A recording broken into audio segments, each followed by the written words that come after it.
Okay, so last week we finished up chapter 12 of Revelation. Went through Revelation 12, 13 through 17. And since I was starting Revelation again for the first time in like 4 years last week, I gave you a very basic overview of Revelation as far as the chapter breakdown. We talked about how the first chapter was really an introduction. The next two chapters are really letters to the seven churches, seven specific churches at that point in time, and how those things said in those letters only apply to us conditionally. We talked about the approach to understanding Revelation, that not all of it is chronological. Just because chapter 6 follows chapter 5 in our book, and that's the order John saw it in his vision, does not mean that's the order it will happen in the end times. We also talked about in chapter 12 the identities of different people named here. We talked about the identity of the woman, the identity of the child, the identity of the dragon, all these different things we talked about last week so we can further understand what verses 13 and 17 are talking about. And we also went to other passages of the biblical text, our relation to Revelation 12 and the timing being the same. Okay, today we're going to look at Revelation 13, 1 through 10. And once again, I want to encourage you, last week's teaching is not uploaded yet, but the rest of the teachings from 4 years ago are uploaded.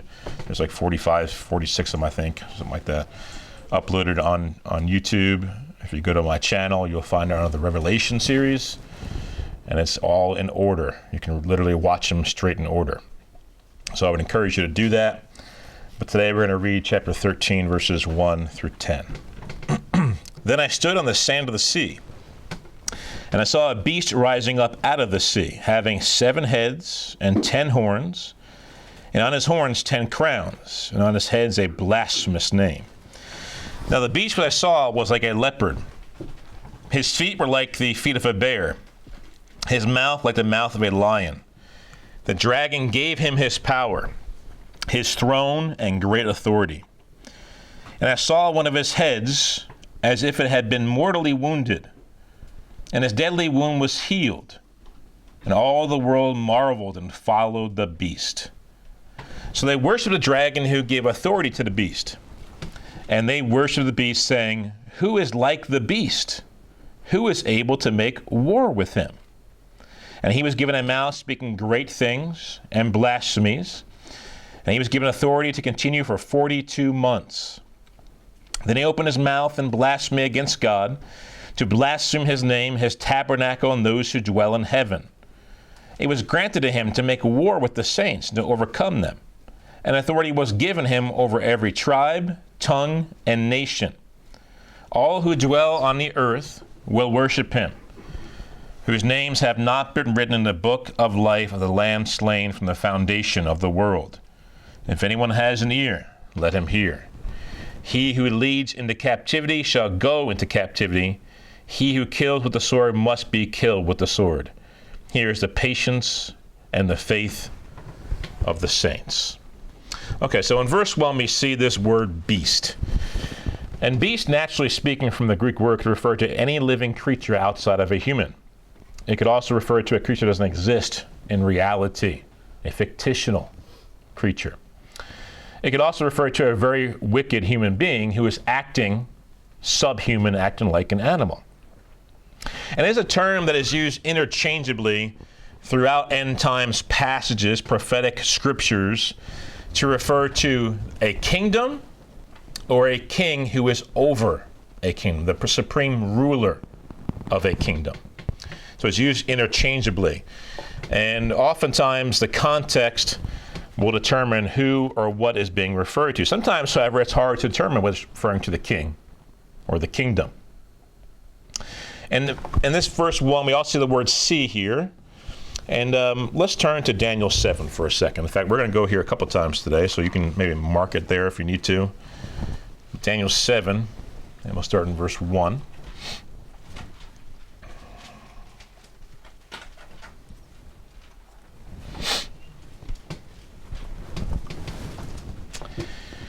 And we'll read through verse 8.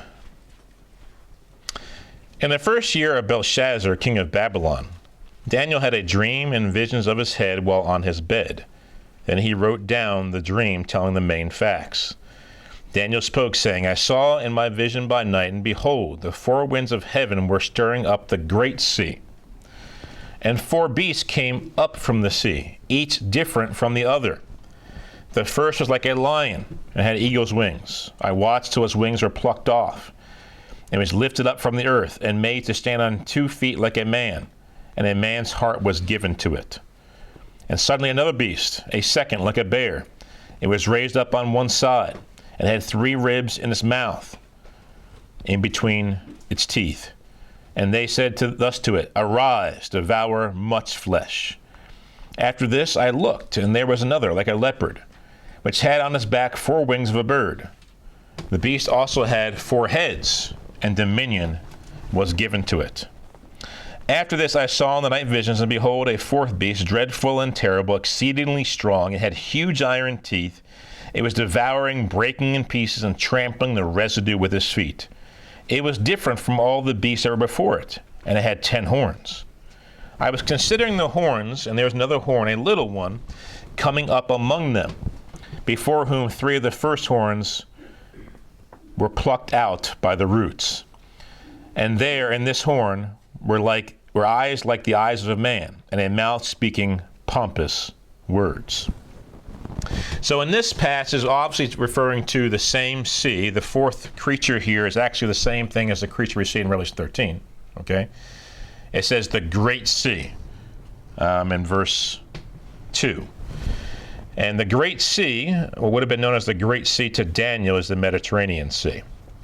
Okay, so when we go to Revelation 13, and we see it's talking about the same creature talking about in Daniel 7, we know which sea it's coming up out of. Now, when it says it's coming up out of the sea, does that mean there's literally a creature coming out of the sea to attack people? No, it doesn't mean that. But when you look at these kingdoms, the first kingdom referred to in verse 4 is the kingdom of Babylon. There's even reference to this, the one who's led over it the most, who was most well known for leading it, and that's Nebuchadnezzar, when it says this. I watched till his wings were plucked off, and it was lifted up from the earth, and made to stand on 2 feet like a man, and a man's heart was given to it. Obviously reference to chapter 4 of Daniel, where Nebuchadnezzar was driven out into the wilderness because he did not give God the glory. He was lifted up in pride, and then eventually his senses came back to him and became a regular man again. The second beast is a bear. That's the kingdom of Persia. The third beast is a leopard. That's the kingdom of Greece. And you notice that all these kingdoms had the Mediterranean Sea as a primary part of their kingdom that they ruled over. And they all ruled over the kingdom of Israel, in the land of Israel. Okay? So the 4th beast will be no different, except when you go back to Revelation 13, you see, what do you see here about this beast?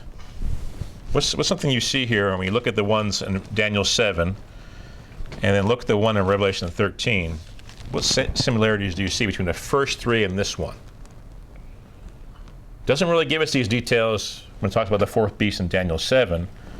But here in Revelation 13, it mentions leopard, bear, and lion. You go back to Daniel 7, what do you see? Lion, leopard, and bear. Okay? And we'll get more into that later on in this teaching. But the point I want to make and bring this up is it comes from the Mediterranean Sea, the region of that area, the region where it would dominate.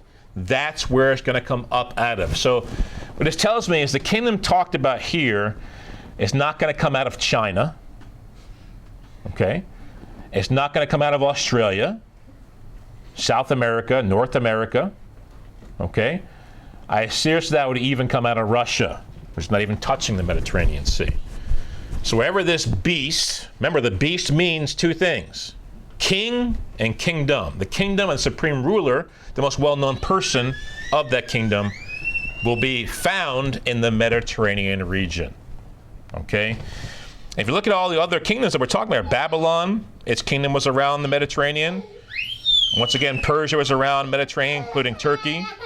And then Greece, of course, we know where Greece is, right around the Mediterranean as well. And Alexander the Great is the one who ruled over that. Okay, and all these kingdoms, once again, ruled over Israel, Judah, and Jerusalem. Go back to Revelation 13 now. Okay, we also see in verse 1, it says that he had 7 heads, 10 horns, and 10 crowns on his heads. There's a very slight difference between this beast, which is a king or kingdom, and comparing to Revelation 12 and verse 3. Now, in Revelation 12, verse 3, we're talking about the dragon. And who is the dragon? We talked about this last time. Who is the dragon in this passage? Satan. That's right. Satan is a dragon. Now, let's see how Satan is described here in Revelation 12, verse 3. And another sign appeared in heaven. Behold, a great fiery red dragon having 7 heads and 10 horns, and 7 diadems on his heads. What difference do you see here between Revelation 13:1's description and Revelation 12:3's description? 2 slight differences. Okay, brother, what were you going to say? 10 horns. Okay, there's 10 horns. Okay. And the other one, we see how many horns? 7 crowns. We see there's 10 horns in both, right? Yeah, 10 horns. And one we see 7 diadems, which is the same thing as a crown. The other one we see 10 crowns, right? Mm-hmm. And the one with the 10 crowns, we're on the 10 horns. And over here, the 7 diadems are on the head. And I think it has something to do with Daniel 7 and verse 8. I'll read it to you one more time. Daniel 7 and verse 8. So you see the crowns are in a different place. There's a different amount there. So once again, Daniel 7:8, I'll read it to you again. Something's going to happen during the time when the Antichrist is ruling. Daniel 7:8, I was considering the horns, and there was another horn, a little one, coming up among them, before whom 3 of the first ones were plucked out by their roots, and there in this horn were eyes like the eyes of a man, and a mouth speaking pompous words. At some point in time, these 10 kingdoms, these 10 kings that make up the last days Antichrist kingdom, 3 of the rulers will be plucked up, and the Antichrist will come in his place. That's why I believe we see the difference in Revelation 12:3 and Revelation 13:1. It says there's a blasphemous name on his heads, on each of his heads. And as far as I can tell, we have no way of knowing that name. Whatever the name is, or it could be names, because a blasphemous name on each head. Okay, so it could be several names, or it could be the same name. We have no way of telling what that name or names are. Whatever these names are, they're obviously wicked and sinful, because they're called blasphemous. Maybe they're even names that are so filthy the scriptures won't even repeat them. Either way, someday we will know. Now in verse 2, once again, we see leopard, we see bear, we see lion. We saw that in Daniel 7 as these kingdoms who came before this 4th kingdom, this last kingdom. We saw the lion, we saw the leopard and the bear. Here we have it in reverse order from Daniel 7. And why do you think they're including the same animals mentioned in Daniel 7? Why would they do that? Because they're talking about the same kingdoms? Okay, you're close. Those kingdoms reigned over the same area that this kingdom will reign over primarily. And not only that, it's like the different qualities, now quality is probably the right word for that, but different characteristics of those kingdoms we found in this last kingdom. If you look at the different things that are, the leopard, it says like a leopard, his feet were like the feet of a bear, and his mouth like the mouth of a lion. Now we saw in Daniel 7, it gave a little bit of description of what those teeth will be like. It says it's called the teeth of iron. Now we've all seen lions, whether in person or on video clips, and lions are known for their mouth. They're known for their teeth. They're known for their roar. They're known for their pride. Bears, on the other hand, are usually known for their claws, for how they can tear things up, how they can bring destruction so quickly. I mean, if you've ever watched anything on YouTube or on TV about a bear coming to a cabin that has food in it, and how they completely ravage the cabin, destroy the cabin to get a little bit of food. They don't care about being neat or about doing things carefully. They just destroy everything. And then, of course, the leopard is mostly known for its speed. It's stealth-like, how it's able to hide. It's a loner that has no problems taking down even the largest of prey. And so you combine those three things, those characters of these animals, the speed of the leopard, the stealth-likeness, the loneness, the destruction and ripping apart of the bear with his huge claws, and the mouth of its lion. And now these aren't just regular lions now. In Daniel 7, when it described the lion for Babylon, it was a regular lion with wings, right? It described the fourth creature. It said it had teeth of iron. Now, a lion by itself is dangerous enough with its regular teeth. Imagine iron teeth now. And if we were to go back to Daniel 7, we'll go to it in a little bit here, you'll see that later on in Daniel 7, it mentions the claws being like claws of bronze. Now, regular claws for a bear are dangerous and destructive enough. Imagine if that bear had claws of bronze. And so this fourth kingdom is going to bring destruction, utter destruction. It's going to tear people apart, and it's going to do it swiftly, quickly. In fact, you go back to Daniel 7 where it talks about the kingdom of Greece and it gives the leopard. And you know anything about the kingdom of Greece under Alexander the Great, you remember how quickly he moved across the face of the earth, ruling over everybody. From Greece all the way to India, down to Egypt. And he did it so quickly. It's just amazing and astonishing how quickly he did it. And we saw last week that the devil has great wrath because he knows he has a short time. And so he's going to move quickly in his destruction. He's going to be fierce in his destruction. He's whatever is at his disposal to bring this destruction. So it seems as if the worst of every creature is put in place in this one creature. So translating that natural example to the actual king or kingdom this passage is referring to, it'll probably have some of the fiercest features of the kings or kingdoms that came before, as we saw in Daniel 7. It'll be swift, destructive, and prideful, just like a lion. Who gives the king or kingdom its power, according to this verse, verse 2? The dragon. Who's the dragon again? Satan. He's the one who gives the king and kingdom its power. Verse 3.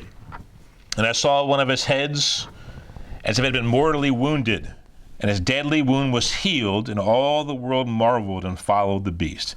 It seems as if a miracle happens with this beast. It was as if he was dead and survived a deadly blow. Maybe this is referring to the kingdom, that it seemed like the kingdom's going to be destroyed, and it makes a comeback. Or maybe it's referring to the ruler of this kingdom, where he is somehow harmed in a mortally way, and he survives.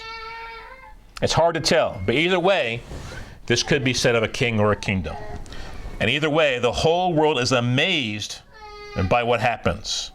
This causes them to look upon this king or kingdom as worthy of being followed. And verse 4 says, so they worshiped the dragon who gave authority to the beast. And they worshiped the beast, saying, who is like the beast? Who is able to make war with him? This marveling, this following turned to worship. They worship the beast, yes, but ultimately, they worship the dragon, Satan. And that's his greatest scheme. You know, last year I went through the schemes of the enemy. There's 12 different teachings on that series. And the ultimate scheme Satan has towards humankind is to get us to treat him as if he is God and to treat God as if he is Satan. That's his ultimate scheme. Now, of course, the secondary scheme is to get you to sin and go to hell. And they can both be accomplished with the same schemes. But we see it actually coming to pass, where some kind of event happens, almost if this person or this kingdom has risen from the dead. Who really rose from the grave and deserves worship? Jesus. You see the counterfeit? The one who really deserves our worship and our following and our marveling is Jesus, not the beast and not Satan the dragon. But that's what happens. People are fooled by these things.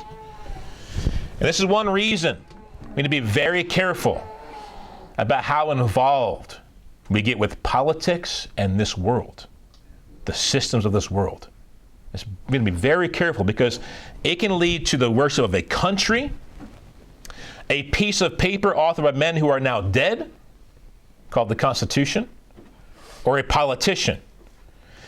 Now, maybe when I say that statement, they may think I'm being ridiculous and absurd.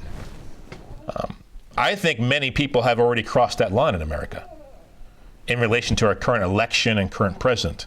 For many people, they worship America, its Constitution, and their current president, right? Even the president who's trying to be in there. Don't misunderstand me. I'm very thankful to God for the rights I have here in America, that I was born here, I live here. I'm thankful for my freedoms, the Constitution, some of the things President Trump has done to continue those rights. I also want justice to come to pass regarding our current election. However, there's a line that can be crossed in your heart. When you place your hope in or trust in such nations, laws, and or people, you have gone too far. I mean, that's exactly what is trying to play out in America right now. People want you to trust in this party or this party. People want you to trust in the government that gave you everything you need. You can't depend upon your own work, your own hands, your own business, which are now destroyed. You got to put your trust in the government now. That's exactly what they want to happen. To put your trust in man or a government or a system. When you place your hope in or trust in such nations, laws, and or people, you have gone too far. If you'll compromise your faith and your convictions from the Scripture to preserve such things, then you've gone too far. This is when your trust and faith is taken away from the Lord and put in other things or people. When your heart despairs or you lose hope when or if such things are taken away, then you've gone too far as well. So our hope is not in these rights we have in America, which are really the exception throughout men's history, not the rule. Then we know we've crossed the line. Our trust and hope is to be in God alone, not in governments, freedoms, courts, judges, politicians, or national leaders. Trust God alone. Allowing your heart to be turned aside to such things is setting you up for the great fall. I know, you'd never do that, right? You'd never do that, right? Well, you may say that now, but the devil wears you down over time, you might. So be careful. You don't hold on to your freedom so tightly, especially when we know they won't exist in the end, and that God guarantees them to none of us. So we see it happening right here. And we can see these things in a very lightweight way being played out even around the world right now. Verse 5. And he was given a mouth, speaking great things and blasphemies, and he was given authority to continue for 42 months. I believe that he spoken of here is the devil, Satan, the dragon. How is he given a mouth? Well, he will possess the man we know as the Antichrist in Scripture, the man of lawlessness, the son of perdition, the man of sin. He will speak through him, and he will speak to all the world. And how long will he speak for? 42 months. Now, what does that equal in years? 3.5 years. We talked about this last time, how the last 7 years begins with the signing of a treaty with the Antichrist and the nation of Israel. That treaty is broken halfway through. The abomination of desolation happens. And so that's the halfway point. So the last 7 years split into two parts of 3.5 years each. And the last 3.5 years are called by these terms: 42 months, times and half a time, or 1,260 days, all 3.5 years. And we have to figure out when we see these 42 months here, we see the times and half a time, we see 1,260 days. It's talking about the first half of the last 7 years or the last half of the last 7 years. And context will determine that. And since this is talking about Satan possessing the Antichrist is obviously talking about the last 3.5 years, not the first. So once again, last week we talked about that, how he's thrown out of heaven, possesses the Antichrist, goes after people, commits the abomination of desolation, and we're still continuing with that same theme. So this is the last 3.5 years spoken of here in verse 5. Verse 6, then he opened his mouth and blasphemed against God, to blaspheme his name, his tabernacle, and those who dwell in heaven. These blasphemous things Satan speaks through the Antichrist's mouth are obviously done during the last half, the last 7 years as well. When will the speaking of these wicked things come to an end? Let's go to Daniel 7 again. When will the speaking of these wicked, blasphemous things come to an end? Daniel 7, we'll start in verse 8 this time. I was considering the horns, and there was another horn, a little one, coming up among them, before whom 3 of the first horns were plucked out by the roots. And there in this horn were eyes like the eyes of man, and a mouth speaking pompous words. I watched till thrones were put in place, and the Ancient of Days was seated. His garment was white as snow, and the hair of his head was like pure wool. His throne was a fiery flame, and his wheels a burning fire. A fiery stream issued and came forth from before him. 1,000 thousands ministered to him. 10,000 times 10,000 stood before him. The court was seated, and the books were opened. I watched then, because of the sound of the pompous words the horn was speaking. I watched till the beast was slain, its body destroyed, and given to the burning flame. As for the rest of the beasts, they had their dominion taken away, and their lives were prolonged for a season and a time. I was watching in the night visions, and behold, one like the Son of Man coming with the clouds of heaven. He came to the Ancient of Days, and they brought him near before him. Then to him was given dominion and glory and a kingdom, that all peoples, nations, and languages should serve him. His dominion is an everlasting dominion, which shall not pass away, and his kingdom the one which shall not be destroyed. And so what is the end of it? Why does he stop speaking pompous words? Why does he stop speaking blasphemous things? Because Jesus returns and puts a stop to it. It's that simple. And that's one of the ways we know it's the last half of the last 7 years, because Jesus returns after the 7 years are over.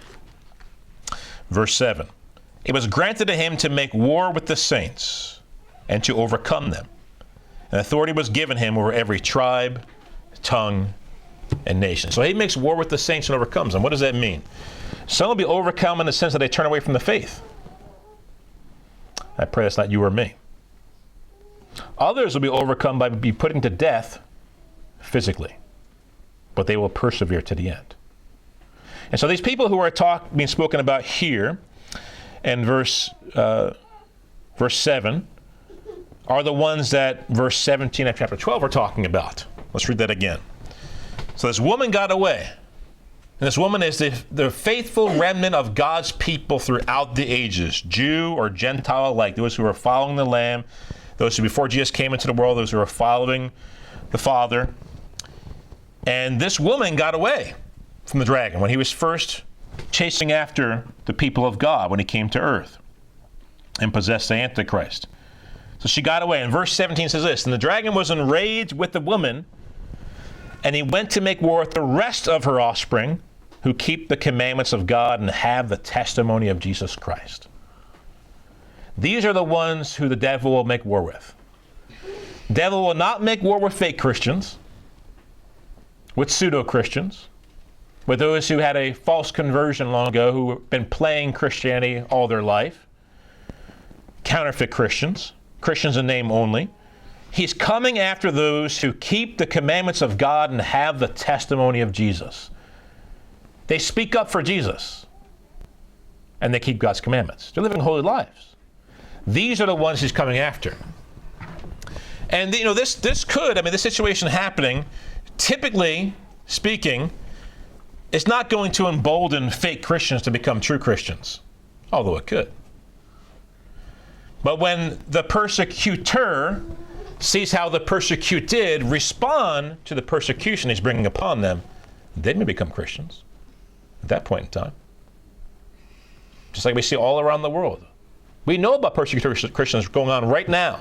And we've read about those that have happened throughout the centuries. And what's happened to the persecutors when they see the way they respond to those they're persecuting. And we might have those opportunities as well at that point in time. We might have the same opportunities. So some will be overcome and turning away from the faith. Some will be overcome by being put to death physically. Now, ultimately, his goal is not to just kill Christians, because the devil knows if he kills Christians, he's sealed their fate. That's not what he wants. He wants as many of us to go to hell with him as possible. So his ultimate goal is to get you to turn away from Jesus, to turn to your life and say, I want to save my life. And whoever saves his life will lose it. Better lose life for my sake and the gospel shall. Yeah. My sake and the gospel, they're speaking. And they're living for Jesus. Like we see at the end of chapter 12. That's what they're doing. And so that's his main goal. But he's going to use, his main trick is to use death against you, physical pain against you, suffering against you, to get you to turn away from the one who suffered for you, the one who died for you, the one who bled for you. It may call you to do the same thing. He may call you to do the same thing. And this is not some persecution martyr complex. What the scripture says. And so it's very possible, quite possible, we could be around when these things are happening. I don't know for sure, but we could be around when these things are going on. So it behooves you to prepare yourself to deal with whatever things you have in your heart that hold on dearly to your life. Whether it's stuff or just your life in general. Listen, I like my life. I love my life. I love my wife, my children. I love all of you. I love the life God has given me. But I dare not hold on to this temporal life and deny Jesus in the process. But if the devil can get you to make small compromises along the way, when the big one comes, you won't recognize it for what it is. So examine yourself, test yourself about these things, and make sure there's nothing you're holding on to. Play out scenarios in your mind, honestly before the Lord. And say, Lord, if this were to happen, and they were threatening this with me, or that with me, or this with me, I think the most difficult thing for me would not even be my own life, even my life with my children, life with my wife. That'd be difficult to deal with that. And it's a real thing. If you've read any accounts like Richard Wurmbrand's book, Tortured for Christ, he recounts a story in there about how this son is brought before this man, and this man's about to recant, and his son tells him not to. And he sees his son die right before his eyes. That'd be difficult for me to deal with. But something to deal with now, so when that time comes, it will not be so difficult. Not because we have lack of emotions or lack of feelings towards whatever that situation is going on, but because we've dealt with it in our hearts. That's what we need to do. Now, when it comes to, if you're a part of the woman in verse 13 through 17 of chapter 12 who escapes and goes into captivity, who is fed miraculously by God for a time, times and half a time, for 1260 days, for 42 months, miraculously provided for by God, or you're a part of this group right here, who the devil goes after with rage and gets persecuted. I don't know what the determining factor is. Maybe it's just God's choosing. I've chosen to protect you. I've chosen not to protect you. God's done it throughout the ages. Look at real Christians here in America. We're protected for the most part. Look at our brothers in Christ in China and Muslim majority countries. They're not protected.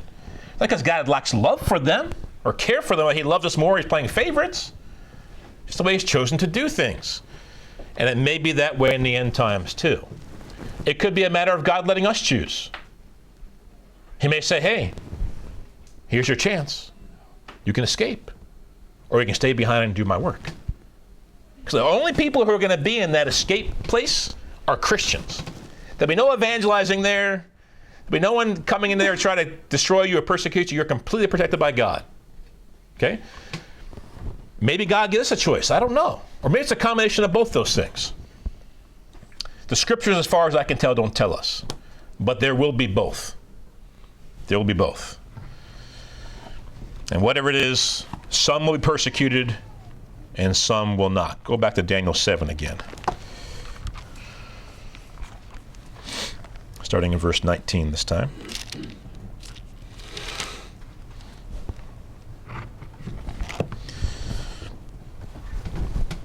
And then Daniel's going to ask about the fourth beast, which is the same as the beast in Revelation 13. Then I wish to know the truth about the fourth beast, which was different from all the others, exceedingly dreadful, with its teeth of iron, its nails of bronze, what I talked about earlier, which devoured, broke in pieces, and trampled the residue with its feet. That's pretty severe. That's pretty final. Trample residue. Complete destruction. And the 10 horns that were on its head, and the other horn which came up, before which 3 fell. Namely, that horn had eyes and a mouth which spoke pompous words, whose appearance was greater than his fellows. I was watching, and the same horn was making war against the saints and prevailing against them, until the Ancient of Days came, and a judgment was made in favor of the saints of the Most High, and a time came for the saints to possess the kingdom. Thus he said, the fourth beast shall be a fourth kingdom on earth, which shall be different from all other kingdoms, and shall devour the whole earth, trample it and break it in pieces. The 10 horns are 10 kings who shall arise from this kingdom, and others shall arise after them. He shall be different from the first ones, and shall subdue 3 kings. He shall speak pompous words against the Most High, shall persecute the saints of the Most High, and shall intend to change times and law. Then the saints shall be given into his hand for a time, and times, and half a time. But the court shall be seated, and they shall take away his dominion, to consume and destroy it forever. Then a kingdom and dominion and the greatness of the kings under the whole heaven shall be given to the people, the saints of the Most High. His kingdom is an everlasting kingdom, and all dominions shall serve and obey him. So this passage is read, and the passage we're reading in Revelation 13 are talking about the same events, the same time frame. And so oftentimes, I was talking about last week, you have to go back to the Old Testament to get more details, more information about what's going to happen in the end times. Verse 8, all who dwell on the earth will worship him, whose names have not been written in the book of life of the Lamb slain from the foundation of the world. So obviously, when it says all who dwell on the earth, it's excluding true Christians, true followers of Jesus who persevere to the end.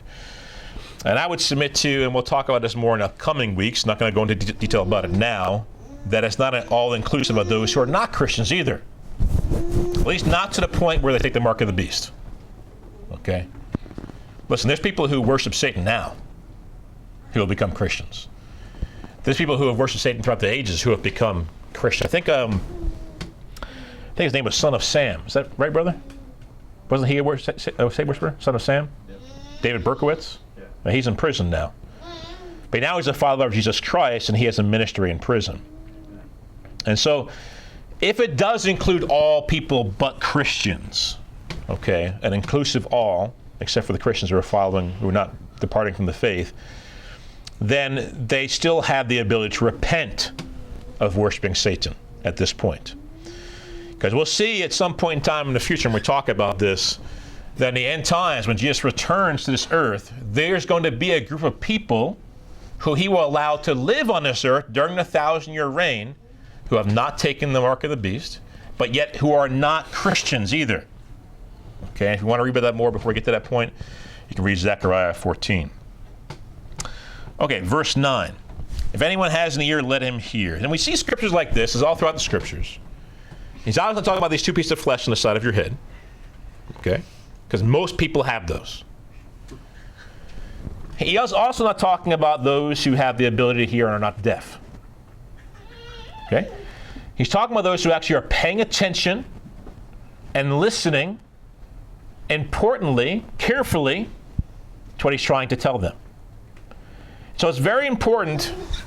I mean, read through these scriptures like in Revelation. We don't just kind of carry on and say, well, I don't understand it, I'll never understand it. No, God put it here. He says, he who has ears to hear, let him hear. He wants you to understand what he's trying to tell you here. Do you remember last week what distinguished those who believed the lie and were under strong delusion, and those who didn't believe the lie and weren't deceived? 2 Thessalonians 2 as the answer. Remember that from last week? Well, it's two things. This is in 2 Thessalonians chapter 2, verses 10 through 12. The people who believed the lie and who were under strong delusion didn't love the truth and had pleasure in righteousness. So what does it look like to love the truth? It's someone who's not settled with surface. It's someone who's not settled with the usual. It's someone who will seek after it with all their heart. They're not going to go along with the flow. Unless the flow is truthful. But usually the flow is not truthful. The flow is leading to destruction usually. But someone who loves the truth obviously loves Jesus because he is the truth. And someone who loves the truth will get in these scriptures day and night. They're not going to just get into it a little bit, just enough, just a little morsel here and there. I was talking to my children, so we're going through 1 Peter now in our home Bible study. And we talked about desiring the word like newborn babes desire milk. Now, I've watched my wife give birth to and nurse 7 children. So I know a little bit about this. But these children who nursed, who were only nursing, they weren't using formula, other things, they just nursed. They nursed ravagely. When they were hungry, you better feed them right away. It didn't matter what time of the day it was. Middle of the night, dead of sleep, while you're doing chores, while you're working. They want to eat now. And you have the only thing that will satisfy them. The only thing they will eat is the milk of their mother. There's no other options. They can't eat steak and potatoes. It's the only option they have. And they eat it. It's like every 2 hours they eat. Literally, like every 2 hours they eat. And that's how Peter compares how we should desire the word. So it shouldn't look like this. Oh, I'm tired, just woke up. Oh, I read a chapter, that's good enough. Oh, I'm falling asleep at night, I'm just about to go to sleep. Oh, I read a couple verses, that's enough. Is that the way a newborn baby treats the milk of its mother? Then we shouldn't be treating God's word that way. We should be devouring it, loving it, consuming it, as if our life depends upon it, because it does. And that's what someone who loves the truth is like. And listen, if you become satisfied and oh, I've had enough, I'm full, I can just read a couple times a week, you're deceiving yourself. That is not true. Devil's trying to fed me a lot before too. I don't receive it. Don't be deceived. I've read through the Bible many, many times. I still can't get enough of it. That's the way you should be as well. That's what it's like to love truth. That's what it's like to have an ear to hear.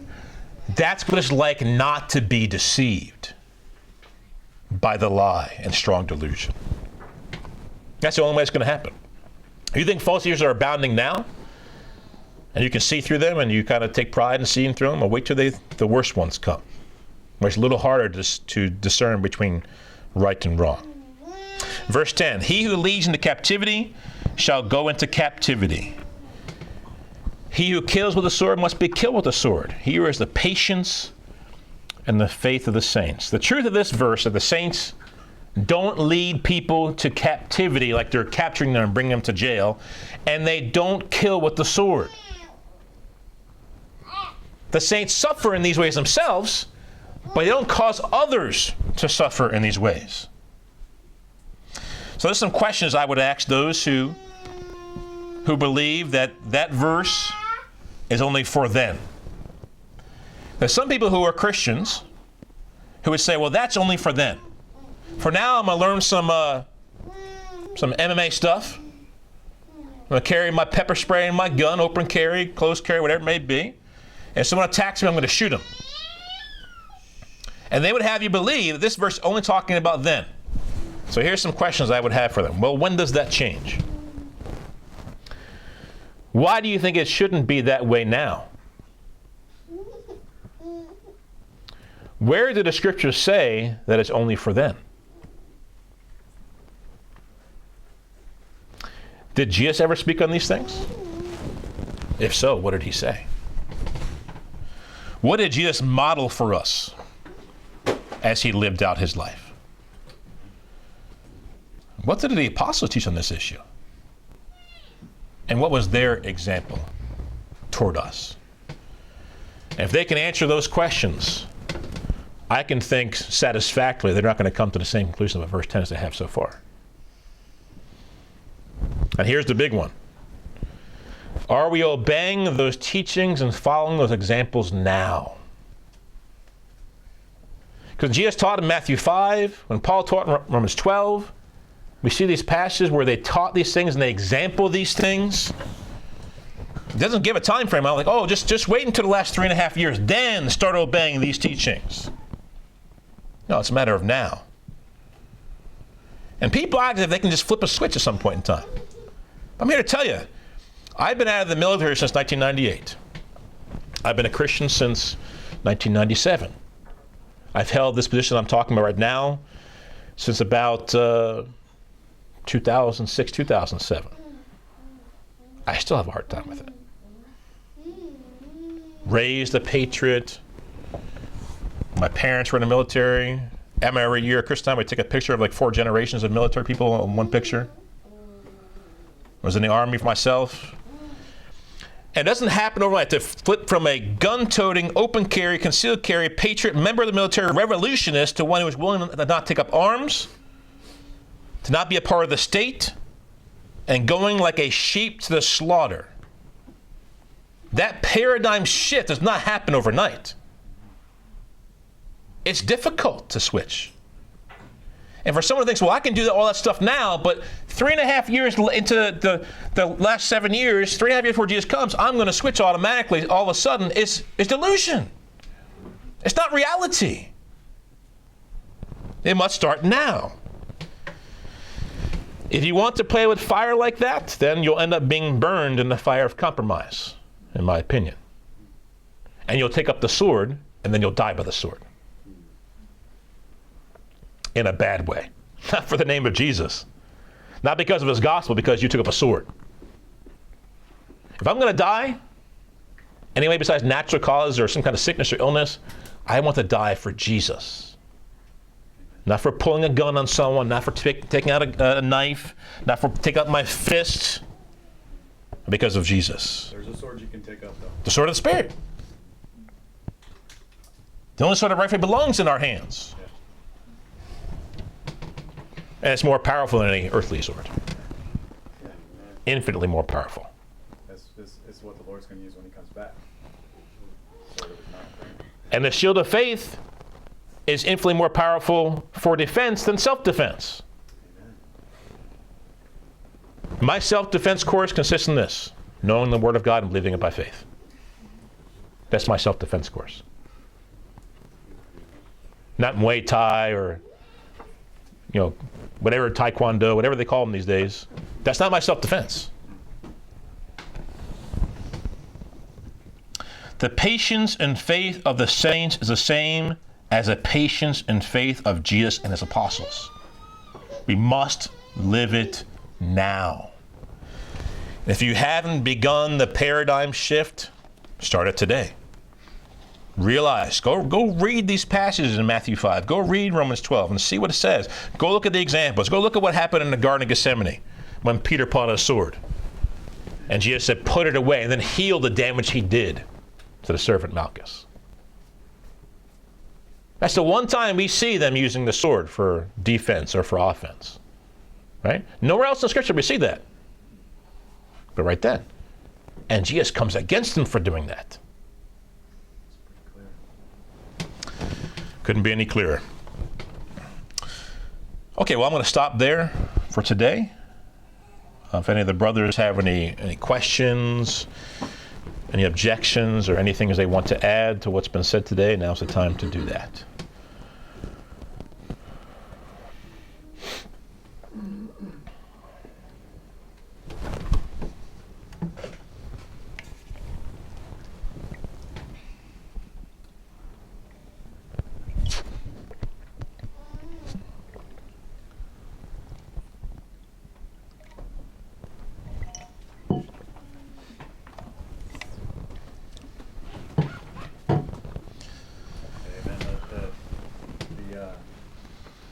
7 here that are mentioned in 13, the 7 heads, and Revelation 17, it comes up again. Yep. And it's interesting there, it says 5 have fallen, 1 is, and then 1 is to come. Right. And then the last one, the 8th, is of the 7. Right. So when you look at that, it's really interesting through history when you look at those. When what's given to Nebuchadnezzar Right. is focused from him forward. Right. But there in Revelation 17, it's showing a little bit more of history. Yep. 5 that have fallen. So you had Egypt. Egypt was a world reigning empire that persecuted the people of Israel. Okay. You had Assyria, which persecuted North. people, the north, Right. northern kingdom. You have Babylon. You have the Medo-Persians. You have the Grecian Empire, and then you have the one that is, from John's vantage point, the one that is Rome. And then the final one is so you have the 2 legs of the Roman Empire. So there was two branches of the Roman Empire, the Western and the Eastern parts of the Roman Empire. And it's really interesting. Then the one that's to come is of the 7. So you had the eastern part, the head of the eastern part of the Roman leg of the Roman Empire was Constantinople, the head of that part of the Roman Empire. But it now is Istanbul. So where you see Turkey. And so you see the rise of Turkey now pushing out into where you see Syria pushing out into that Middle East, kind of aligning with what would be the bear, the Medo-Persian, and aligning there. So you see this one rising in this whole area dominated by the Islamic ideology, which we've talked about that, the rise of this 8th empire. Yep. And so it's interesting when you look at that history. But I was thinking about that just to bring a little bit of light on that, additional to what you shared. Yeah. What do you think about that? Yeah, I think it's good. I've never heard Egypt being included in that. I've always heard it's Syria. But yeah, it doesn't really make, I mean, it's hard to figure out sometimes every single one that's listed there in Revelation 17. But yeah, the rest of them, that's all the ones I've heard too. 5 have fallen. Right. So Yep. Assyria would be one of them. Yep, Assyria, yep. The Assyrians. Babylon, Persia, Greece. Syria would be, like you brought up Antiochus Epiphanes, he was actually a Grecian ruler. Right. He hadn't come The yet. Greek Empire pushed down into Syria, and he was ruling Syria for Greece, Right. part of the Grecian Right. Empire. Right. So that would fit with Greece, I think. Okay. But Egypt Yeah, makes sense. definitely fits as one of them that have fallen. But definitely we see the rise of the final empire. I think we see that happening right before our eyes right now. Yeah. And we see Turkey really pushing, even against, I mean, the king of the north and the south and Egypt in the last days. We see Turkey, the hostilities against Egypt building even to this day right now. Right. And how they're trying to establish oil rights coming across the Mediterranean, and they're establishing their reign in Libya right now, Turkey. They're trying to take control of Libya, which was, our nation has had, it's interesting, America has had some, we're not in the scripture, but I think we've had some involvement in prophetic things. Sure. To create vacuums. Like when we went in the Middle East, what did? We create vacuums. Iraq was a big vacuum. Yeah, we create a vacuum, right? So then what does it create? Ooh, open door for Iran. Great. Right? ISIS at first too. Yeah. And same thing with Libya. We've done that. I mean, some wicked leaders have boasted about things they've done in Libya, right? Yeah. With overthrowing it, Gaddafi and everything, and then create a vacuum. Right. And now Turkey's filling that. Right. Boom. And so it's really interesting that with what you're sharing there, brother, we're living in these times. We see this taking place right now. Yeah. I think. Yeah. But those were some thoughts. And then you mentioned the in Daniel, and you do see that like with Greece, the leopard, and then the bear, how it is lopsided. And so the bear represented the Medo-Persian Empire, Right, because right. the Medes were much Right. greater than the Persians. That's right. And there was a lopsided, they're bigger on one side Right. of that. So, you know, it's interesting when you look at history and then you look at what Daniel was saying, wow, that's a bear, it was lopsided, you know. But, and then, the other thing, the Babylon, I don't know what it was, maybe 40 years ago or something, they had archaeologically found discoveries of the sign, or the emblems of Babylon, which were a lion Lion with wings. Yeah. Lion with wings. That's right. Yep. Represented Babylon. Yep. So, you know, I mean, archaeology's cool. I mean, what do they say with every time the archaeologist puts a spade in the ground, another atheist is buried? If they're consistent anyway. Right, yeah. I mean, if they're honest, I guess. But thank you for sharing, brother. Amen. I just wanted to add on to like the Peter verse that you Okay. brought up. Yeah. Because this is one I pray almost every night. It's Colossians 3:16, where it says, "Let the word of Christ dwell in you Richly, in yeah. all wisdom, Yeah. teaching and admonishing one another in psalms and hymns and spiritual songs, singing with grace in your hearts to the Lord." I just wanted to add on that. 'Cause, Amen. I mean, if we don't have the word to stand on, especially in these dark days, these last days, then, I mean, we're just setting ourselves up for failure to fall away. So, yeah, I thought I'd just add on that part. It says dwell in richly. So there should be an abundance of it, not just like a pauper, just a little bit here and there. Richly dwell in you.